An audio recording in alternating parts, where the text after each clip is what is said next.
Là, c'est une scène qu'on a tous déjà au moins une fois, soit imaginée, soit vue dans nos pires cauchemars. Imagine-toi réveillé en pleine nuit vers 3 h du matin par quelqu'un qui a déjà pris le dessus sur toi et qui menace de te tuer si tu ne lui donnes pas ce qu'il veut. Et à cette heure-ci, mis à part l'argent, ce qu'il veut... Cette nuit du 28 au 29 janvier 2020 pour Mallory, ce n'est pas un cauchemar. Chut, tais-toi, je te tue. Allez, mets tes mains dans le dos. Puis Mallory verra cet homme l'attacher avec des menottes et lui baisser son pantalon. J'ai mes règles. Mallory échappera au viol qui l'attendait, mais pas au coup de couteau. Mais Mallory va survivre. Pourtant, le cauchemar dans cette maison ne fait que commencer. Notamment pour Mélanie à l'étage, celle qui sera littéralement massacrée. Cet homme qui est en train de faire un carnage dans cette maison parce que vous allez voir que Mélanie ne sera pas sa seule victime. Mallory voit qui c'est. C'est Michael, l'ex de sa grande sœur Mélanie. Peut-être que vous aussi vous voyez qui c'est. C'est Michael Filetas, le youtubeur. Encore et toujours, Monsieur Filetas Michael, le virtuose. Ça nous démonstre. Commençons par le commencement pour ceux qui ne connaissent pas Michael Filetas, comme moi je l'avoue. C'est un Guadeloupéen de 34 ans, expert en séduction sur YouTube. Mais alors attention, Michael, ce n'est pas n'importe quel expert en séduction. Il est en mission pour nous donner force et savoir dans l'art de séduire les femmes. Parce que je cite, « F*** la misère sexuelle, f*** le célibat non voulu, f*** la friendzone ». Bon, dit comme ça, ce sont des termes perchés, mais franchement, Michael, il est crédible.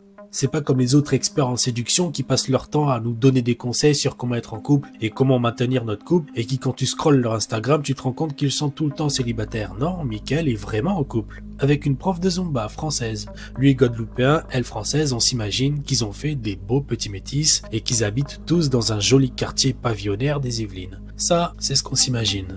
Parce que dans la réalité, Mélanie est consultante dans une grande entreprise et à l'occasion prof de Zumba. Michael, lui, est à l'occasion prof de Zumba et à l'occasion coach en séduction sur YouTube. Et c'est tout. Ils habitent bien dans une maison tranquille dans un quartier pavillonnaire des Yvelines où c'est Mélanie qui assure toutes les dépenses. Elle nourrit et sa fille de 9 ans qu'elle a eue avec un autre homme et Michael parce que ses cours de séduction sur YouTube, sa mission, on n'en doute pas qu'il charbonne dur. Mais ça ne paye pas. Les millions de vues ne viennent pas. Bon, je reconnais que sa présentation est un peu réductrice, voire même humiliante, mais Michael a un élément qui peut redorer son image, une extension de lui-même. Comme Christian Grey, le personnage dans 50 nuances de Grey à qui il se compare dans sa dernière vidéo sortie sur YouTube. Bon, j'ai regardé sa dernière vidéo sur YouTube, bien évidemment, donc je vais t'expliquer. Christian Grey n'a pas besoin de faire de compliments parce qu'il a des extensions de lui-même. Ces extensions en question, sa belle voiture, sa grande maison avec sa grande salle de vis, et ses entreprises, et son aura. Donc, la femme se couche, elle accepte de se soumettre à lui dans sa salle de vis située dans sa grande maison. T'as capté? Bon, certes, Michael Filetas n'a pas d'entreprise. Certes, il n'a pas de grande maison avec une grande salle de vis puisqu'il vit chez sa madame, où il a du mal à payer les factures. Bon, alors il n'a pas non plus l'aura de Christian Grey puisque dehors, d'après ce qu'il se dit sur lui, c'est que c'est un gars un peu chelou, un peu perché là avec ses vidéos YouTube. Soit un putain de Pablo Picasso, soit un putain de Beethoven. Crée quelque chose. Arrête de faire de la contrefaçon façon made in China. Mais sympa quand même. Il ne lui reste donc que les brutalités de Christian Grey. C'est ça son extension de lui-même. Sa brutalité. Forcément, quand on est brutal avec les femmes, d'après lui, elle se couche. T'as pas besoin de la draguer, la preuve. C'est comme ça qu'il a eu Mélanie. Ça, c'est ce qu'il croit, parce que franchement, Mélanie en a marre. En plus d'assumer ses dépenses, elle assume en plus ses violences. Alors, devait arriver ce qu'il va arriver pour lui, Mélanie va le mettre au célibat non voulu. Allez, ça dégage. Pour info, ça fait la deuxième femme qui le quitte parce que monsieur cogne, et pas qu'un peu. À son ex, il lui a déplacé la mâchoire. Depuis, son propre frère ne lui parle plus.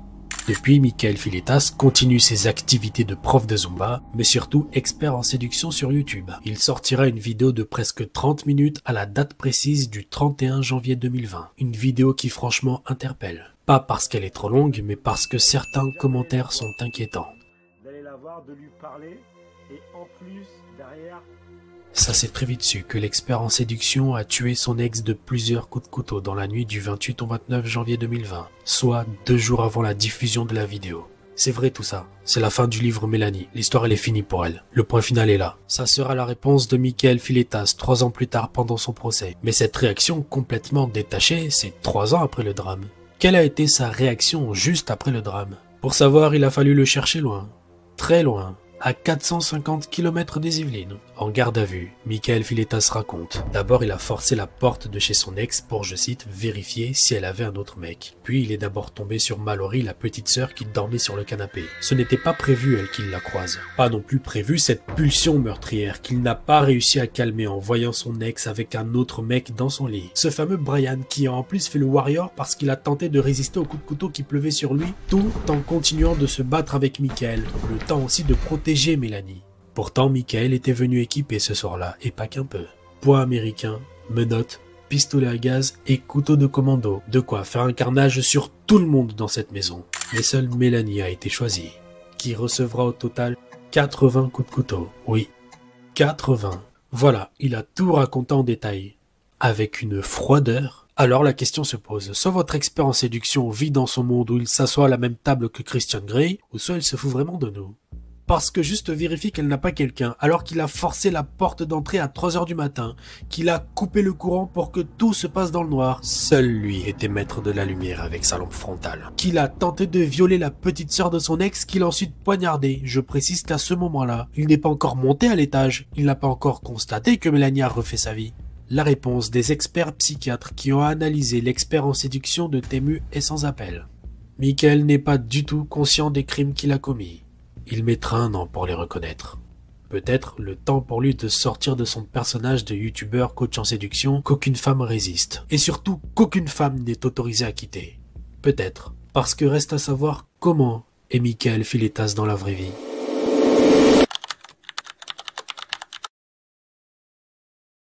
Il est les femmes. Quoique, je vais être plus précis. En fait, il les aime, les femmes. Il est même fasciné par les femmes. Mais en même temps, il les voit comme des monstres à dompter, au risque que nous, hommes, soyons dominés par elles. C'est ça qu'il est. Se faire dominer par une femme. Et pour essayer de comprendre ce regard qu'il a sur les femmes, il faut remonter à son enfance. Parce que c'est avec ses yeux d'enfant qu'il a vu son père se faire dominer par sa mère. Sa mère qui n'était pas non plus tendre avec lui, qui a indirectement façonné sa vision de la femme. Femme autoritaire rime avec Hitler, dit-il en mode déterminé dans une de ses vidéos depuis supprimée. Ce qui pourrait expliquer la mort de Mélanie. En se faisant jeter par Mélanie, il n'a pas réussi à dompter une femme comme son ex dont il a déplacé la mâchoire. Ce qui veut donc dire que c'est lui qui s'est fait dompter. Puisque la conséquence de cette rupture, c'est son célibat non voulu. Fuck le célibat non voulu. D'autant plus que les experts disent de lui qu'il est dangereux, avec ou sans YouTube. Alors à la question, soit Michael vit dans son monde où il s'assoit à la même table que Christian Grey, ou soit il se fout de nous, la réponse était ailleurs. Il manque d'empathie. Pour ceux qui ont lu le livre ou vu le film, oui il est macho, oui il est misogyne, oui il est brutal, mais le manque d'empathie, non. Par contre le manque d'empathie, c'est la marque des tueurs en série. Et comme les tueurs en série, pour son carnage commis cette nuit-là, il sera condamné à perpétuité. Voilà, nous arrivons à la fin de cette histoire sordide. Michael Filetas, ce youtubeur qui a une mission pour nous. Nous transmettre force et savoir dans l'art de la séduction des femmes, ou plutôt dans l'art de dompter les femmes avant qu'elles nous domptent. A fini par se noyer dans la noirceur de ses propres démons cette nuit du 28 au 29 janvier 2020. Nuit qui restera gravée à jamais dans la mémoire de Mallory Dion et Brian. Une nuit cauchemardesque qui les ont handicapés à vie. Elle s'appelait Mélanie Gunn et elle a été brutalement privée de refaire sa vie avec un homme bien moins perché que Michael Filetas. Elle laisse derrière elle des amis, fans de Zumba comme elle, et sa fille de 9 ans, qui heureusement n'était pas là ce soir-là. Cette affaire nous rappelle que derrière chaque like, chaque commentaire, chaque abonné, se cachent des véritables vies, des êtres humains peut-être traumatisés par des épisodes douloureux de leur vie, des hommes, des femmes vulnérables donc, en quête d'autres hommes ou des femmes qui peuvent les guider, leur dire comment penser, comment dépenser, comment séduire, comment se comporter avec l'autre dans notre propre intimité. Et puis il y a des êtres humains qu'on idolâtre parce qu'on croit être tout simplement comme eux. Alors dans cette affaire, la question se pose, est-ce que cet être humain dont on pense être semblable peut faire de nous des monstres? Mes chers curieux, que tu sois aux Antilles, Guyane, à La Réunion ou en métropole où se passe cette affaire, je t'attends dans les commentaires pour cette question. Sommes-nous des monstres ?